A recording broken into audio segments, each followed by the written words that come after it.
अस्सलाम वालेकुम dear students. आज के वीडियो लेक्चर में हम डिस्कस करेंगे about variation of acceleration due to gravity. और वेरिएशन हम देखेंगे with respect to three factors, that is with respect to height number one, with respect to depth and with respect to shape of earth.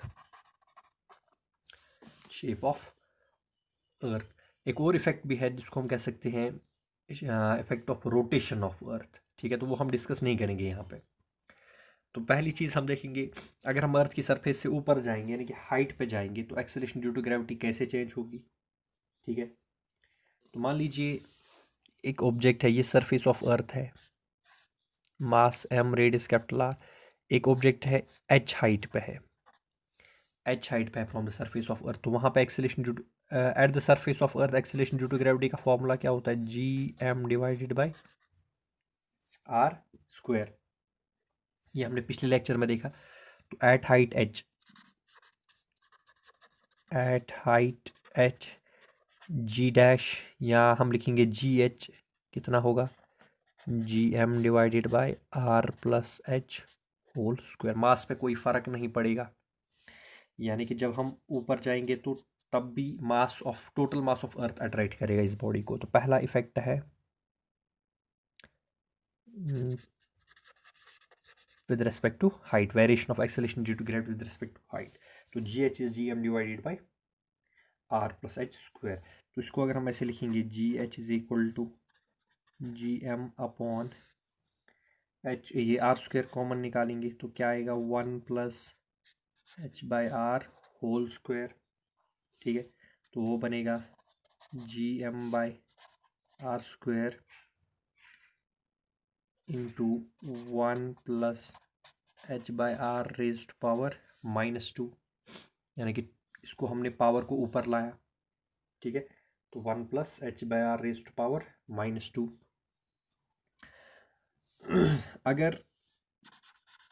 अगर h negligible होगा r से, अगर height कम होगी as compare to radius of earth, उस situation में हम इस 1 + h/r रेज्ड पावर -2 को एक्सपेंड कर सकते हैं यूजिंग बाइनोमियल थ्योरम। तो जी एच आएगा g M divided by r square into 1 - 2h/r। 1 - 2 आपको पता है 1 + x रेज्ड पावर -n किसके बराबर होगा, 1 - nx प्लस, यहाँ पे आगे फैक्टर्स भी आएंगे, nx² divide by 2 factorial, nx³ divide by 3 fact n into n - 1 x³ divide by 3 factor, आगे आगे इससे। लेकिन हम हायर ऑर्डर टर्म्स को नेगलेक्ट करेंगे बिकॉज h नेग्लिजिबल होता जा रहा है। जैसे जैसे h का पावर आगे बढ़ेगा तो टर्म्स का वैल्यू कम हो जाएगा। Now g M divided by r square की जगह हम क्या लिख सकते हैं, g, ये देख लीजिए, this is at surface of earth, this is at height h। तो जी एच होगा g इंटू 1 - 2h/r। तो अगर आपको किसी g इंटू 1 - 2h/r, अगर आपको किसी नेग्लिजिबल हाइट पे जी एच का वैल्यू निकालना होगा, यानी कि एक्सेलरेशन ड्यू टू ग्रेविटी अगर आपको किसी नेग्लिजिबल हाइट पे चाहिए तो g इंटू 1 - 2h/r है। अगर हाइट नेग्लिजिबल नहीं होगी तो फिर ये वाला फॉर्मूला यूज़ करना है, ये वाला फॉर्मूला। अब देखेंगे हम वेरिएशन कितना आएगा। ठीक है, तो जी एच इज इक्वल टू, ये जी का मल्टीप्लिकेशन अंदर लेंगे, g - 2gh/r। ठीक है, या ऐसे करेंगे, या अगर डिवाइड करेंगे, डिवाइड में हम लेंगे तो जी h divided by ji is equal to 1 - 2h/r, 2h/r। ठीक है, अब इसको अगर 1 सब्ट्रैक्ट करेंगे, ये ऐसे आएगा 1 - GH divided by ji is equal to 2h/r। यानी कि 2h/r को इधर लाया, GH/g को उधर लिया, तो क्या आएगा, g - GH divided by g is equal to 2h/r. Now g - GH is decrease in acceleration due to gravity divided by original value, तो ये होगा फ्रैक्शनल चेंज, फ्रैक्शनल चेंज तो आएगा डेल्टा g बाई जी, इसके बराबर होगा 2h/r। तो fractional change in acceleration due to gravity. Fractional change in acceleration due to gravity is 2h/r। तो अगर आपको इसको परसेंटेज चेंज में बदलना होगा तो मल्टीप्लाई क्या करना होगा, 100। ठीक है, तो this is how we find fractional change in acceleration due to gravity with respect to height. जो दूसरा इफेक्ट है वो है with respect to depth of earth. अगर हम अर्थ के अंदर जाएंगे, इफेक्ट ऑफ डेप्थ, फिर से हम अर्थ कंसिडर करेंगे। ये अर्थ है, spherical in shape, mass m और रेडियस है r, रेडियस इज r। तो eight the surface of earth, eight the surface of earth g का वैल्यू कितना, gm divided by r square. अब हम क्या करेंगे, जिस बॉडी का मास स्मॉल m है उसको अंदर ले जाएंगे, डेप्थ पे ले जाएंगे, यानी कि अर्थ के अंदर जाएंगे। तो मान लीजिए हमने उस बॉडी को यहाँ पे रखा, मास m, ठीक है, और कितना डीप हमने लिया उसको, d, यहाँ से यहाँ तक d है। तो अब कितना रेडियस बचेगा, r माइनस डी। पहले रेडियस ऑफ अर्थ था r, अब हम कुछ डेप्थ अंदर चले गए, कितना डेप्थ, d। ठीक है, तो अब जो हमारे नीचे अर्थ है उसका रेडियस कितना बचा, r माइनस डी। ठीक है, r माइनस डी। और जो मास है, अब हमें टोटल मास ऑफ अर्थ से मतलब नहीं है, क्योंकि जब हम नीचे जाते हैं तो हम कुछ मास पीछे छोड़ते हैं। ठीक है, उस मास से हमें मतलब नहीं, यानी कि जो मास इस बॉडी के ऊपर होगा, अब ये वाला मास डॉटेड लाइन से बाहर, तो इस वाले मास से मतलब नहीं है। तो यहाँ पे पूरे मास ऑफ अर्थ के साथ मतलब नहीं है। ठीक है, अब डेंसिटी आपको पता है, मास बराबर होता है डेंसिटी इंटू वॉल्यूम, मास बराबर डेंसिटी इंटू वॉल्यूम। तो डेंसिटी अगर हम अर्थ को स्फेरिकल लेंगे तो 4/3 pi are cube into volume is sorry rho is density. ठीक है, जी का वैल्यू कितना आएगा, जी इंटू मास ऑफ अर्थ का वैल्यू, ये मास का formula 4/3 pi are cube into rho divided by r square.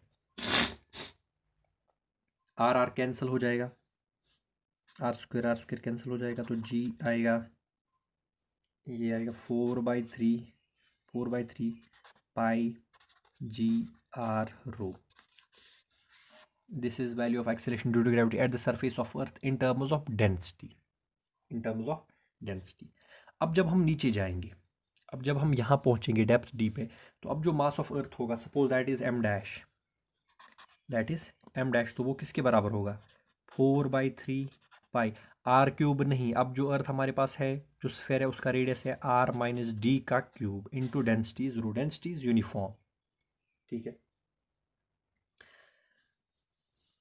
तो जी डैश किसके बराबर होगा, जी डी किसके बराबर होगा, तो एक्सेलरेशन ड्यू टू ग्रेविटी अगर डेप्थ पे होगा जी डी, जैसे हमने पहले लिया, acceleration due to gravity at height was g h, acceleration due to gravity at depth is g d. तो किसके बराबर होगा, जी एम डैश आएगा डिवाइड बाय आर स्क्वायर की जगह आएगा आर माइनस डी स्क्वायर। ठीक है, यानी कि जो पहला फॉर्मूला था इसमें एम की जगह एम डैश लिखना है, आर स्क्वायर की जगह आर माइनस डी। ठीक है, तो जी एम डैश का formula 4/3 pi R minus D whole cube into rho upon R minus D whole square. R minus D square cancel, तो जी डी का वैल्यू आएगा, are minus D whole square cancel हो गया, G D का value आएगा 4/3 pi G R minus D into rho. This is value of acceleration due to gravity at depth D with in terms of density of earth. ठीक है, तो अगर हम दोनों को डिवाइड करेंगे, जी डी बाई जी करेंगे, जी डी बाई जी करेंगे तो क्या आएगा, 4/3 pi G R minus D into rho upon G is, ये ऊपर लिखा है जी, 4/3 पाई जी आर रो, सब कुछ कैंसिल हो जाएगा, 4/3 पाई जी रो कैंसिल, आगे आएगा are minus d divided by are. तो जी डी बाई जी आएगा are minus d divided by r. R minus d divide by r, इसको हम नेक्स्ट पेज पे लिखेंगे, g D divided by ji is r minus d divided by are. तो अगर आपको g d चाहिए तो कितना आएगा, are minus d divided by r into हो जाएगा जी। ठीक है, जी डी इक्वल जी इंटू आर माइनस डी। तो आप किसी भी डेप्थ पे ये वैल्यू निकाल सकते हैं। ठीक है, तो अगर आपको चाहिए फ्रैक्शनल वाला तो वापस इसको डिवाइड करेंगे, या हम ऐसे करेंगे, ऐसे भी लिख सकते हैं इसको, g D is equal to g into r divide by r आएगा 1 minus d divided by r, another formula is this.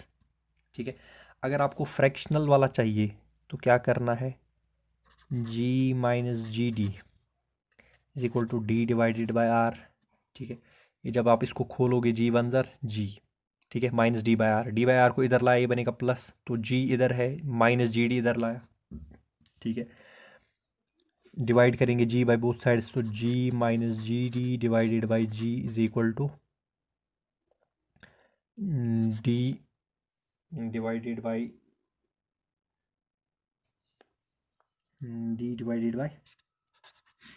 Are,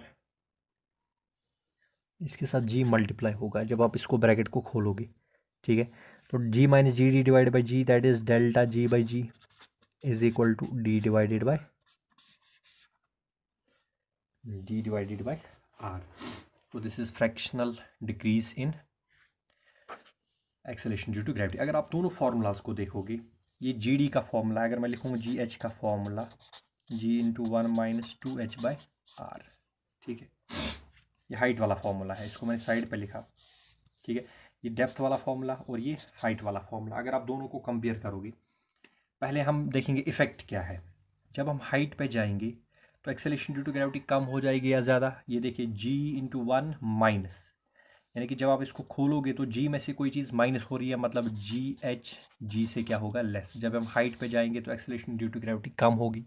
इसी तरह से यहाँ देखिए डेप्थ के केस में 1 माइनस, ठीक है, तो माइनस हो रहा है, तो इसका मतलब है G D is less than G, यानी कि जब आप इसको खोलोगे जी वन जार G minus G into D by are, तो जी में से 9.8 मीटर पर स्क्वायर सेकंड स्क्वायर से आप माइनस करोगे कोई चीज़ तो 9.8 से कम होगी।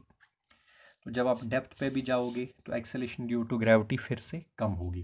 तो हाइट का और डेप्थ का इफेक्ट यही है कि जब हम हाइट पे जाएंगे या डेप्थ पे जाएंगे from the surface of earth, the value of acceleration due to gravity goes on decreasing. अब सवाल है, अगर आप सपोज 50 किलोमीटर हाइट पे गए, 50 किलोमीटर डेप्थ पे गए, तो एक्सेलरेशन ड्यू टू ग्रेविटी कहाँ पे ज़्यादा कम होगी।